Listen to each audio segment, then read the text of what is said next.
So last week we looked at how messages are conveyed with interpersonal communication. We talked about how there can be a sender, a receiver, how we use encoding, like uploading, as a way to send messages to other people, and decoding, kind of like downloading to receive messages.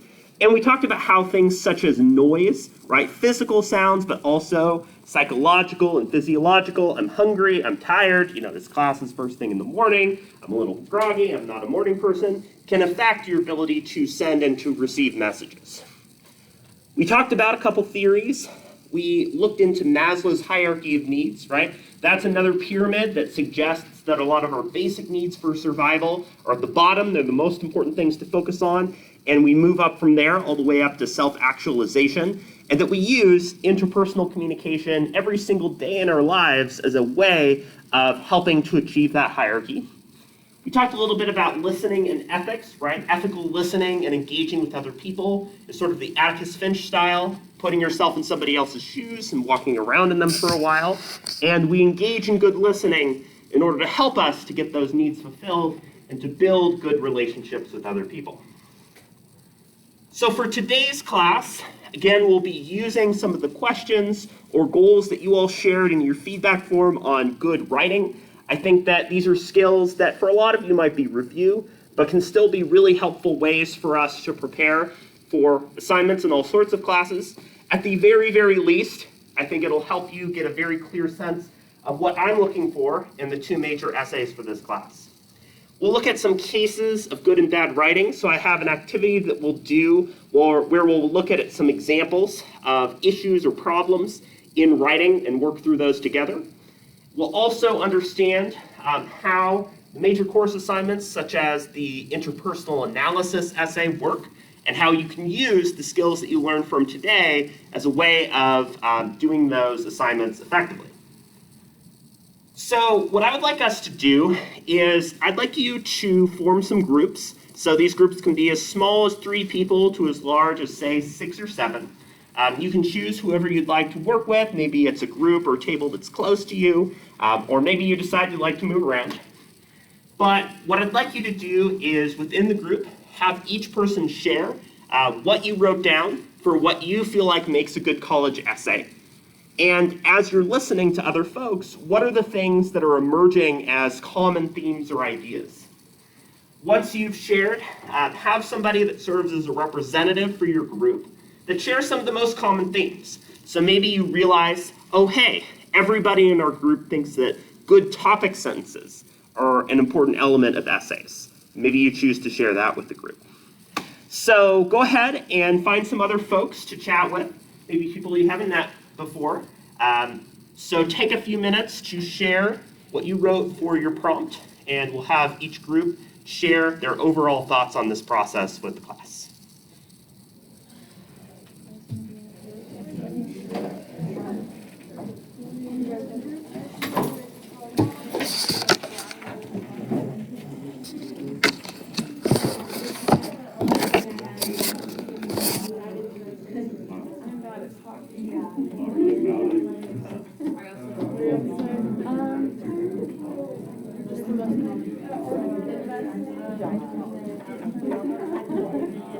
I just said like basic stuff, so like you need like a solid main idea with hello, correct grammar and check, and then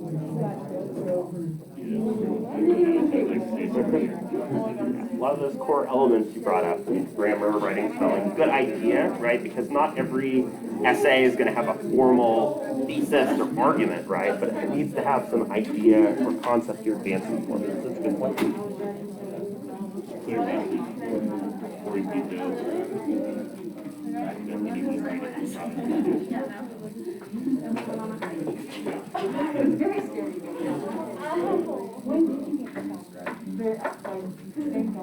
What are some things that actually go along with writing?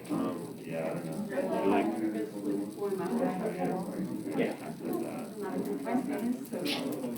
I think a good structure helps because as a reader, you want to understand why this paragraph is next, why this paragraph is next.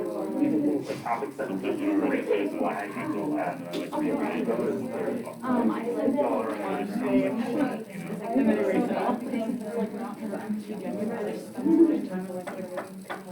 paragraph or something. Move on to the yeah. I usually got it just like typing and letting like make sure grammar is right as I go. I just like have a really hard time getting myself to do a draft just because like I don't want to spend the time to do that. I'm really To do it and then. And then also strong words or phrases. Yeah, right. Good foundation, good spelling and grammar, good topic sentences. Yeah, but I'm pretty sure there's probably like really. There's some of the things you want to hear in larger groups. I don't know. Trying to say just some people use with your music. Yeah, I think, knowing for this class or for any class, right, what is the instructor looking for? If they have a rubric, they have a guideline, right? How can we use that? How much needs to be done? Folks don't use that early on. I like this one. I also think the cover we have is somebody Are you gonna find that? a rough draft. And, there's variation in how I'm a great way to maybe have an outbreak moving on, realize, I am. I have another exciting trend. Yeah, I think they should put it.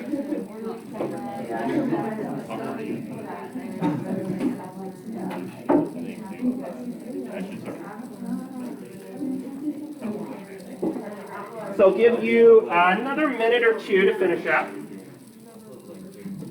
After you share, I will ask you to stick around in your group because we'll be doing another activity together that's a way of looking at good versus bad writing.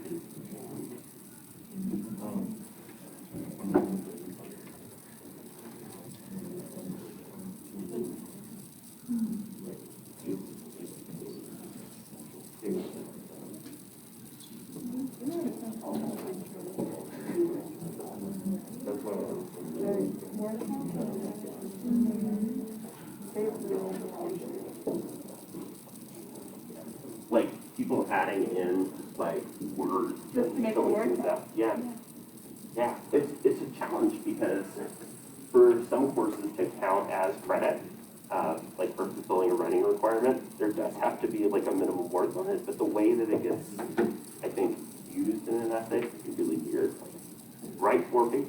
How do I write 4 pages? What am I filling that in with?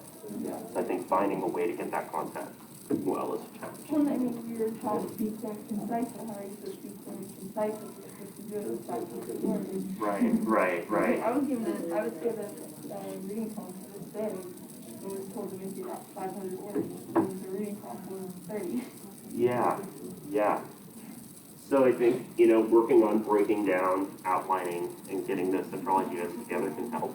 I also think when we look at things like secondary sources and citations and all of that, those can be helpful in space too. But yeah, we'll keep working on ways to kind of fill out the space, and to do so without getting into filler. It's a challenge. Okay, so I went around and noticed some really good observations and thoughts on this process. Again, a lot of things are straightforward, but I want us to continue to dig deeper and develop our understanding of good writing even further. So let's have each group share some of the major themes or ideas that came up for them. Let's start with this larger group here on the end. We said correct language and resources for their targeted audience and making sure you have a good idea of what the rubric and the instructor is asking. Right. So one thing to think about is your target audience, right? So oftentimes we'll think about the instructor or the professor, but oftentimes you can think about the target audience as kind of like a peer, right? It's somebody else who sort of is in college or has some level of understanding of the material, right? You're reintroducing and explaining a lot of key concepts and ideas, but you are coming in, talking to somebody that, might have some familiarity with some of these ideas, right? So that's a really good point. Again, checking in with an instructor about resources available, like is there a rubric, are there guidelines, can I talk to you and send you a rough draft or outline? Those are great ways to be proactive and to get a good head start on things. So it looks like we have a group up here in this room. A good college essay is in the rush format and the sources are like cited correctly. Mm-hmm. And also like if it's an argumentative essay, the research and like brainstorming of the paper is done like at a neutral stance. Mm-hmm. And it also includes like exigency and like why it's important. Yeah, right? So exigence or exigency is this imperfection marked by urgency. It's this issue that is motivating you to write or to speak about the topic, right? If I was giving a speech or writing an essay that was talking about homelessness, I might cite, homelessness rates in the state of Oregon. And that might be a way to frame that essay. So talking about the significance or relevance, especially in an argumentative context, is a really good point. How about this group back here? We all agree that you have to do your research Yeah. and have a good base and foundation. Yeah, right. So I think the word, phrase "do your research" gets used a lot. I think for the context of something like this class, right, finding sources and thinking critically about the credibility of those sources. So the author James Gunn puts out the idea of the 3 hecks of source citation, right? Who the heck wrote it? Who's the author? What is their background and credibility? What do they bring to the topic in terms of their experience or expertise? Who the heck paid for it? So if I'm reading a BuzzFeed listicle about how to keep your pet healthy, and the listicle is sponsored and paid for by Purina, I know that it's probably going to get me to buy Purina dog food, and that I should be skeptical of the payment from that source. There's a lot of paid and sponsored content that has emerged, especially in recent years. And so really thinking about, who is funding, how is this material coming together is really important. And the third heck is when the heck was this written, right? So generally speaking, more recent sources are better than older sources because more recent sources might outdate or look at new information in different ways. So if we're looking at, public health and medicine, and it's not something that looks directly at something like COVID-19, it's written in 2017, then there are going to be some gaps there, right? At the same time, there can be older sources that can be really valuable, foundational, and useful. They can contain information that can help you more generally. So how about this group over here? We talked about how there's a lot of different essays you can write in college, but all of them need grammar and spelling, Yep. flow, and supporting details. Yeah, so I like the way you mentioned good flow, right? Oftentimes that looks like using things such as transition sentences, clear topic sentences. As you're working, right, I should understand why this paragraph comes after this paragraph comes after this paragraph. And especially the way you use introducing and concluding sentences is a big way that you can build that out. And this group over here. We just have to a good college essay, it clearly depicts the message and the meaning that you're trying to display. Yeah. It is grammatically correct usually, and in the LATE, it's usually in MLA format. It presents information in an orderly format, and it lacks misspelling, punctuation errors, and improperly cited sources. Yeah, absolutely. So depending on the class, the subject, right, the citation format that you use is going to look a little bit different. So the 3 major citation formats that you'll most likely see at the college level are APA, right, MLA, and Chicago. So for this class, I give you the option to choose between those 3.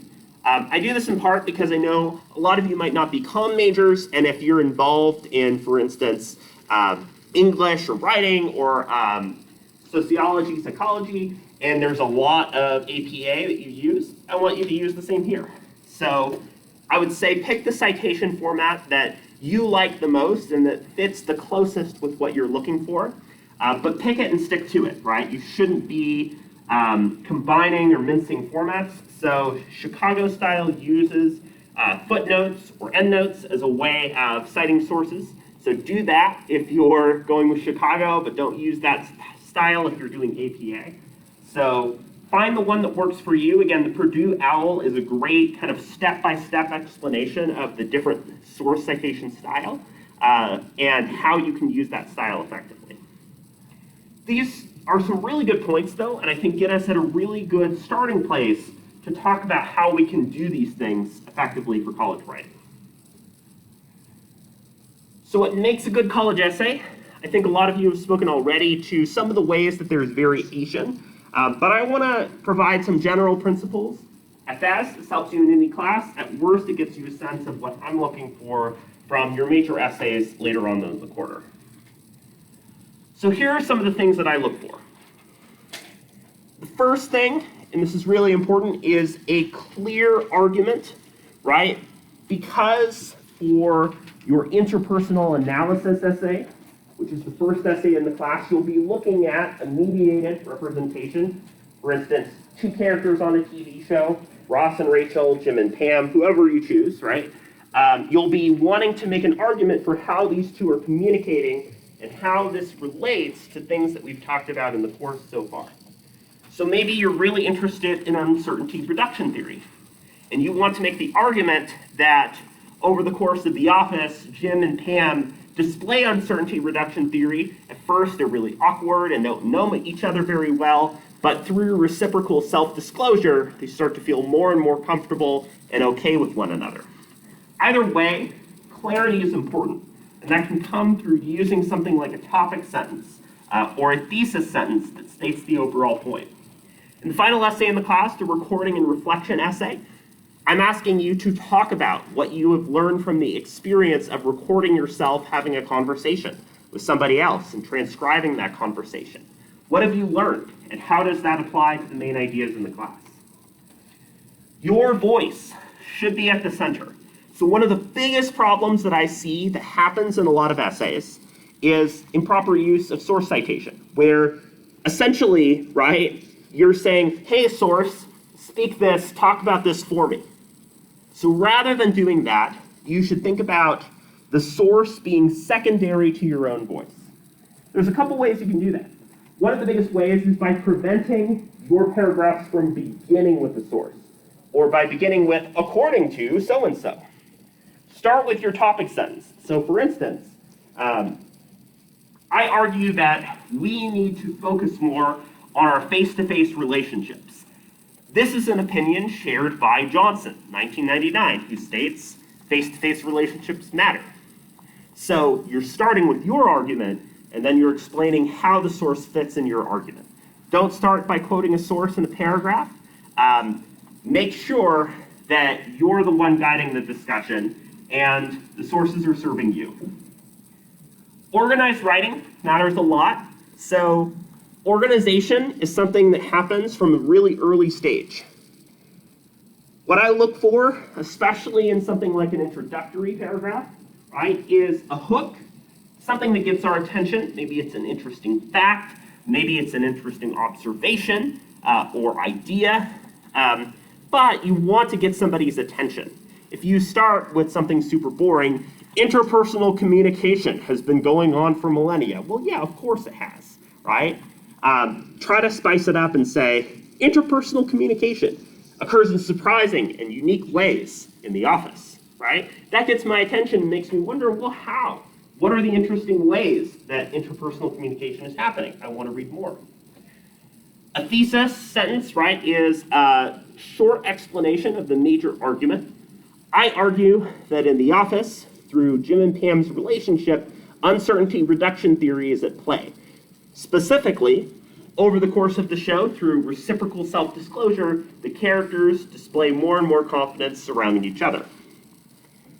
You can also include what I like to call preview, or clear signposting, where you identify within your first paragraph the major ideas or body sections that you'll be including.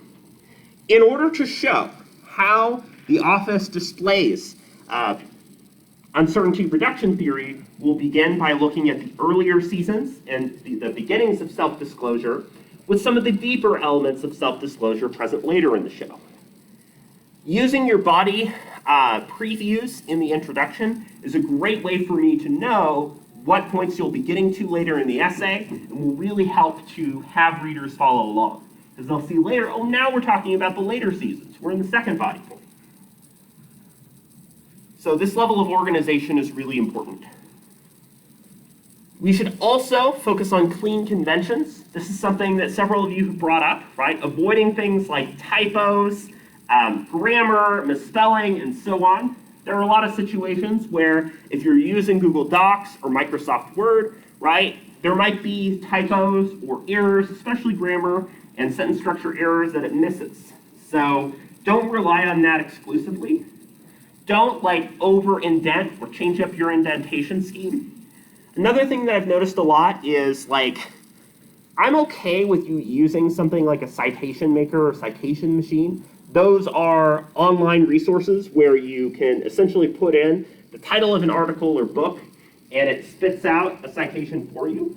But I recommend it with a couple caveats. First of all, if you do that, then you'll want to make sure that the formatting and structure stays the same. So don't let it be pasted in a totally different font or font color or have a weird underline.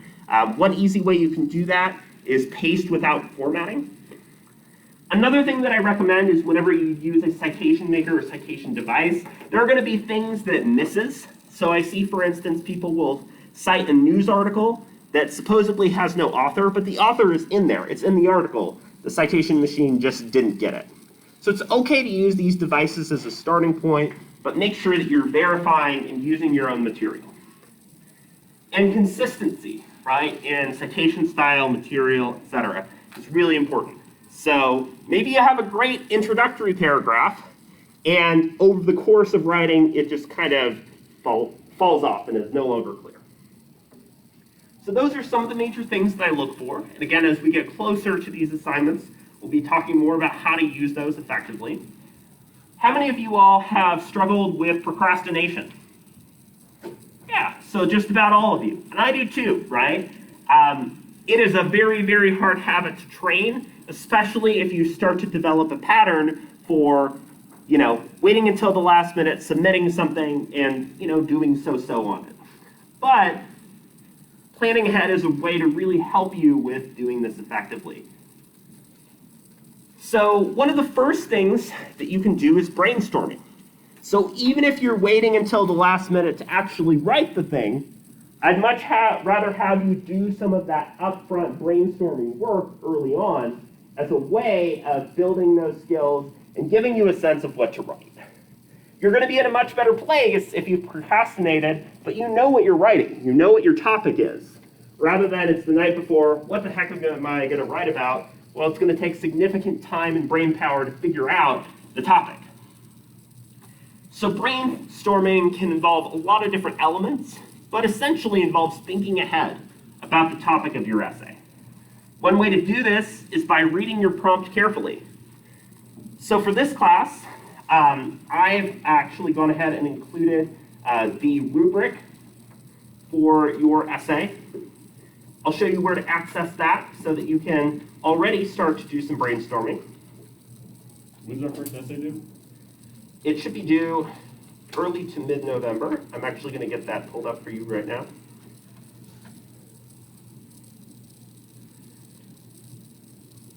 So there's a couple things that you can access here. One of them is the rubric for the essay. So as you scroll down, so it's due on Friday, November 19th. So there is this explanation here where it's asking you to apply some of this content early on in the course, to pick an episode of a film or television series focusing on the relationship between the two characters, analyzing how the two characters engage with each other. It's got some of the page and font things there. It also has this rubric right here, which again is essentially how I assess and will evaluate the essay. So the rubric is a way to help you with knowing what to expect. It shows up.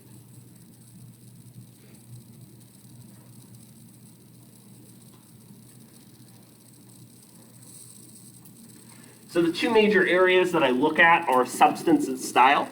So for instance, in terms of substance, does it follow some of the major length requirements? Are you identifying major concepts and ideas? Are you applying and using these concepts to help, right? And are you using proper citation style, works cited, citation list, and so on? Since this isn't for over like a month and a half, I'm not going to go super into detail on those, but you're welcome to give this a look in the meantime if you do want to start with that brainstorming stage early. So that's the first step, right, is looking through the prompt and the expectations for the assignment.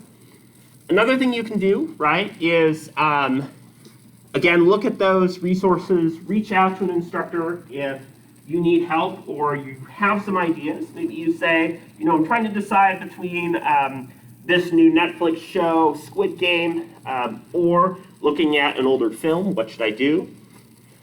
Another thing you can think about is if there's a particular concept, theory, or idea that has really come out in the class that's especially interesting for you. So maybe it's uncertainty reduction theory and this idea that we gain relationships through self-disclosure.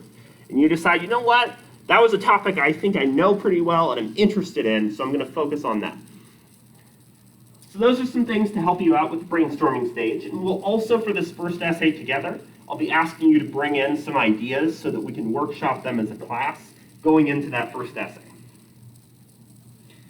Outlining, right? Outlining is a great way to help you as well, because if you're procrastinating and falling behind, outlining itself doesn't take a whole lot of effort. But if you do that early on, once you get into writing the essay, it's going to save you a lot of effort. So in your outline, you should include a few different things. And again, how you choose to outline varies depending on the class and essay.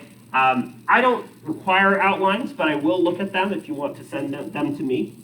Thesis sentence is the crux of the argument, right? It's identifying how interpersonal communication is happening in your film, television show, etc. Your body points are distinct. They are different ways that your main argument or idea is going to be advanced. So for instance, I used the example of The Office. I looked at earlier in the show versus later in the show. You might also look at two different communication concepts. So maybe you're looking at uncertainty reduction theory and ethical listening, and you're applying those different concepts to the essay. Maybe you're looking at earlier in the episode versus later in the episode, so on. So these are very different kind of central points that serve your overall essay thesis. So you should think about this as proper substructure. So main point, this show helps us to understand how these characters disclose. Uncertainty reduction theory is one way to do that. Ethical listening is another way that this disclosure happens and develops. So one way to think about structure and substructure, right, is a preview early on in the essay. Tell me what you're going to tell me. Tell me in the body paragraphs. And then in the conclusion, tell me what you told me. So use the conclusion to summarize your key points and the essential note or clincher that you want to end on.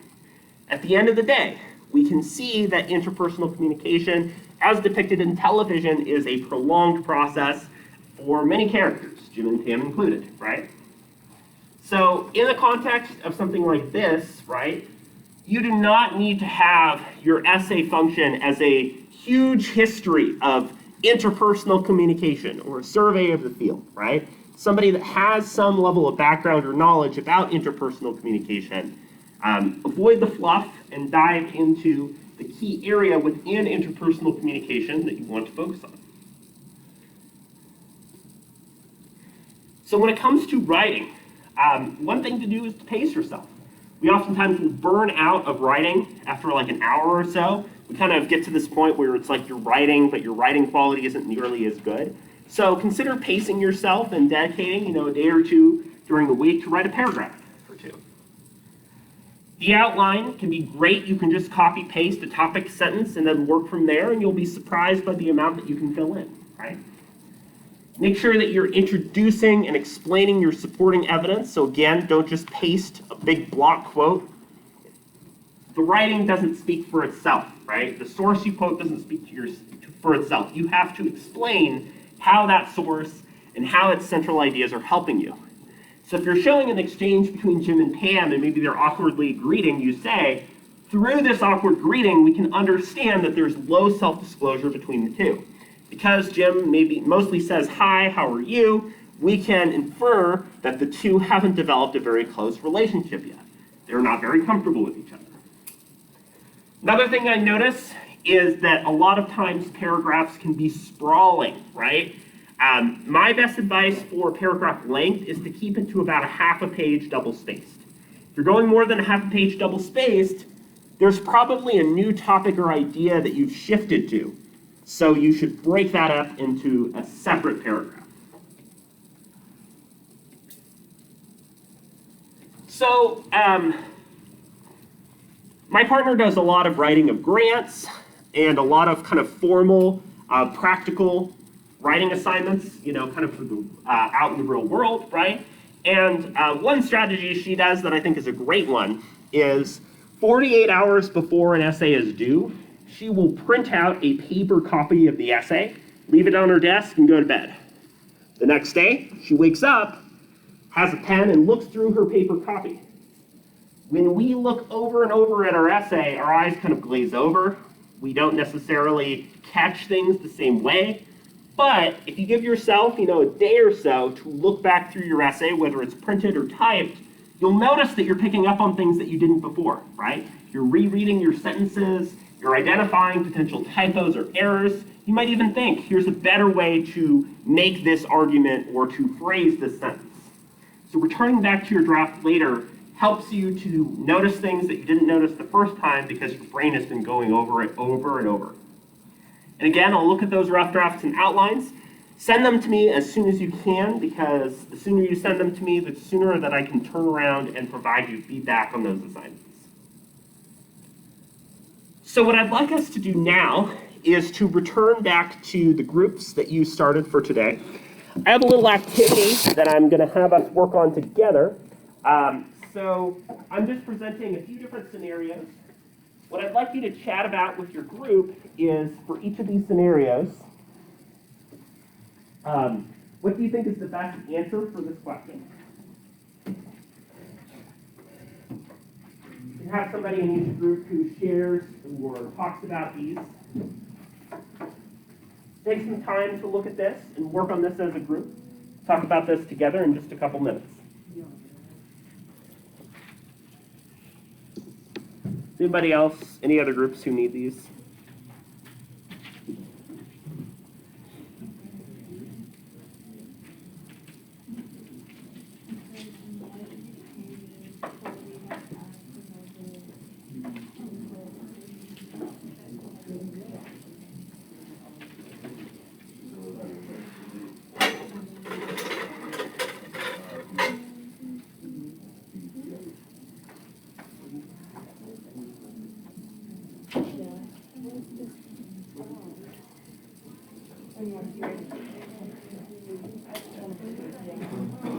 I'm also going to display it up here.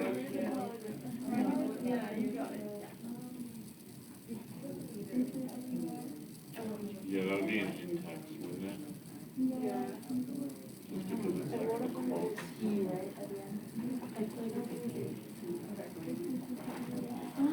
It's one of the two, and one of them is last name in here, and the other is yeah.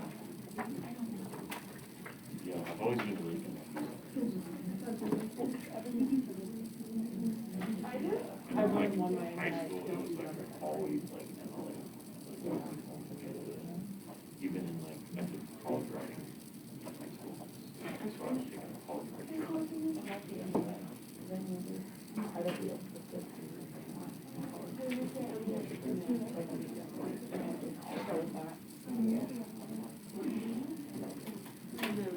Does it require? From your own right.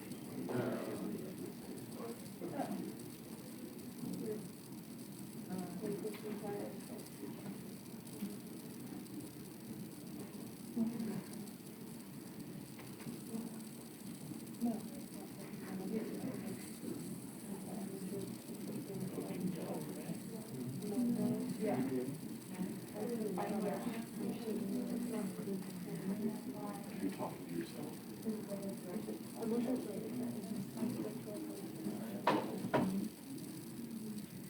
don't think so. Yeah, if you're talking to a group, I don't think you have to source yourself. should come out.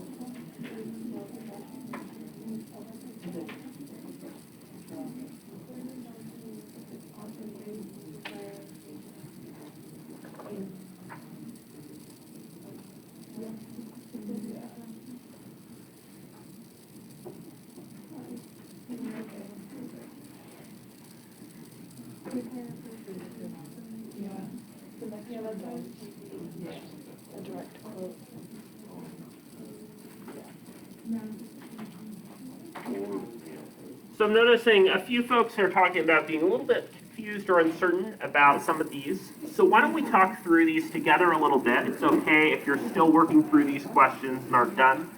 That's totally okay. So, in light of these challenges, we must act without delay. What citation style is this? An in-text citation? Right. This is APA style, right? So APA, we can see here, includes a direct quotation. We must act without delay. APA citation, right, is last name, comma, year, and in this case, comma, page number. So when you are citing a direct page number or passage, you'll want to include that there. If you're citing more generally from the source, then you would just include Johnson 99, like if you were paraphrasing them. One major distinction here is that MLA style doesn't actually include a comma after the last name. I'm noticing a couple folks have some confusion about different citation style formats. So I think that's something that we can build on and continue to talk about more later, right? We'll talk about distinguishing some of those formats and styles as we continue in the class. So this one, this communication audiences can be divided into a pyramid with intrapersonal at the top, mediated at the bottom. Does this require a citation? How many folks say yes? How many folks say no? A lot of folks that are unsure. So yes, this does require a citation, and here's why.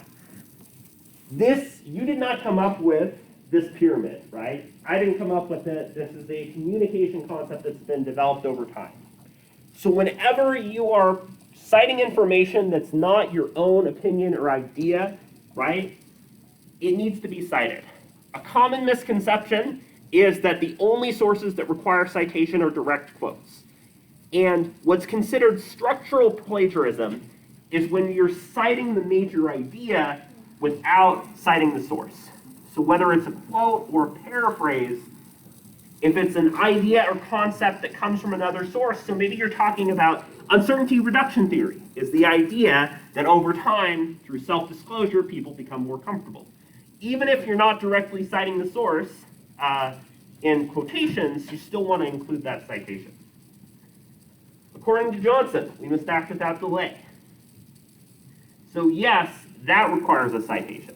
Because, as we saw earlier, right, you are quoting the source. So even if you include Johnson, you're going to want to include something such as the page number so that we can trace that source for later. In my own opinion, more communication should be interpersonal rather than mediated. That does not require a source citation because it's expressing your own opinion on a topic rather than citing, in the second example here, a model that exists outside of this class. In the opinion advanced in this essay, it is argued that the media's role in society has significantly increased. So passive voice is a common problem with writing. Passive voice usually incorporates things like passive verbs and phrases that make just writing sound really stilted and dry and boring. One way to revise this is to say something like, I argue that we have used more media in society. Or I argue media has become more common. You can always compress and make things more concise to help here. We often use passive voice to add words. It is appropriate to use large block quotations if the entirety of the quotation is relevant to your argument. So don't use a large block quotation if there's only a sentence or two within it that advances your argument. Cut that out, just use the sentence. Complete citation, right, includes both the in-text citation or footnote in the style that you need, and also includes your full works cited list. So again, it sounds like there's some questions about different citation styles. So we'll use some more time this week to help to develop those. So there's a couple things that I want to emphasize before we wrap up for today. Again, this worksheet will be available on Canvas for you to access at any time to help you through some of these things. So plagiarism, right? I take plagiarism really seriously. Intentionality does not matter, impact does. If you plagiarize in the class, it's at best a 0 on the assignment, at worst a 0 in the class. There's a lot of instructors that will straight up fail you in the class if you plagiarize. I think, right, if you're making an honest mistake, that's okay, but do not procrastinate on citing your sources. If there's one thing you don't procrastinate on, it's that. I would much rather have a late essay than an essay submitted on time that's plagiarized, right? So plagiarism can be direct quotations. So we must act without delay. You're citing from Johnson, but Johnson is nowhere to be found in your citation list. Paraphrasing others without attribution, right? So you're paraphrasing a key thought or idea or finding. You haven't given it a source. Double dipping. So don't use anything from this class that you've used in a class before or you're currently using in another class without checking in with me first. So if there is something that you want to collaborate on and build on, let me know. If you don't include a full works cited list, like you're just posting URLs, don't do that, right? Include your full citations. If you're stealing the work of another student or you're having somebody else write your essay, don't do that. I run through the essays in turnitin.com to prevent and identify instances of plagiarism, so please, again, don't do that. I like to be clear on what's plagiarism, and that's covered even more in the syllabus too. If you're worried that something's plagiarism or you're concerned, reach out to me in advance, have me take a look at your draft or outline. It's okay to use I and me, especially if it helps you to avoid passive voice, right? I argue that, XYZ. It will be argued in the forthcoming essay that sounds a lot more boring by comparison. We've talked about quotes. Incorporate quotes carefully. Don't include large block quotations without explanation. So that goes over some of the main things, and we'll pick up on more writing skills when we look at some different citation styles later in the class. But I wanted to preview some of the tips on how to write effectively. Use your resources in preparation, both EOU Writing Center, Purdue OWL, this class, rubric and guidelines, as well as getting in touch with me are great ways to do that. Cite your sources, revise, revise, revise. Avoid plagiarism, check in with me, right, to see if something's plagiarized. For next class, we'll be jumping back into interpersonal communication. So please read these pages from Wrench. There's PDF that just has these pages that's linked on the front page of Canvas. And as you're looking at this, think to yourself, what is interpersonal communication and how can that be developed? On your way out, please turn in the group worksheet with the names of all of the group members on that. I've also included your attendance from last week on Canvas, so if there's any errors, problems, please let me know. Otherwise, I hope that you all have an awesome Monday and second week, and I will see you again on Wednesday. What's up? So hang on to that prompt that you had at the beginning. I don't need you to turn that in. I just need your group worksheet that has your group member names on it. Oh, you don't need our first, like, a thing we did at the beginning? You don't need to turn that in yet, no.